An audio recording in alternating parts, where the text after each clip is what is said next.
Welcome to மலையாள தமிழச்சி channel. This is Krishnakumari. இன்றைக்கி நம்ம தக்காளி தொக்கு தாங்க பார்க்க போகிறோம்.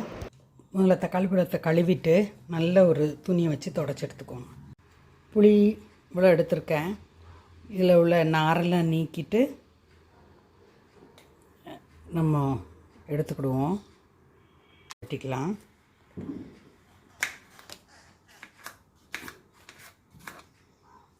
அதிலே போட்டுடலாம்.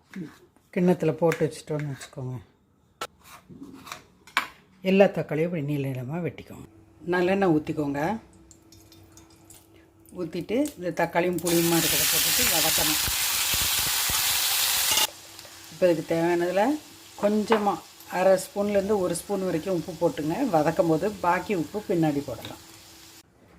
இது நல்லா ஆற விட்டு மிக்ஸி ஜாரில் போட்டு அடிச்சிடலாம். மிக்ஸி ஜாரு ட்ரை மிக்ஸி ஜாரில் போட்டு நம்ம அரைச்சிடலாம். சட்டியில் எண்ணெய் ஊற்றிக்கோங்க.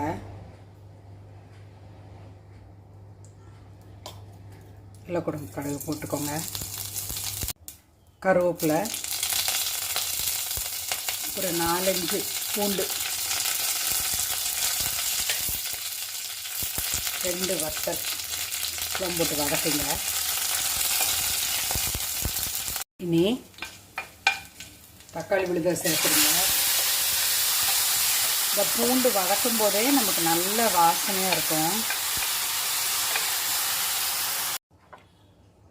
இல்லை உங்களுக்கு ஃபேமிலிக்கு தந்தாப்புல காரத்துக்கு கொஞ்சமாக வத்தல் பொடி, இந்த சட்னிக்குள்ளே பாக்கி உப்பு,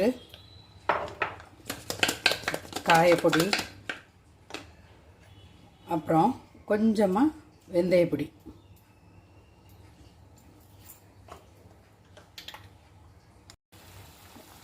இது கொஞ்சம் சேர்ந்த உடனே கொஞ்சமாக சர்க்கரை, 1 டேபிள் ஸ்பூன் வரைக்கும் உள்ளதை இதில் சேர்த்து கொஞ்சம் அது திக்காக வரைக்கும் கிண்டி கொடுங்க. இல்லை டேஸ்ட் பண்ணிட்டு வேணா உப்போ காரமோ உங்கள் ஃபேமிலிக்கு தந்தாப்புல நீங்கள் சேர்த்துக்கோங்க.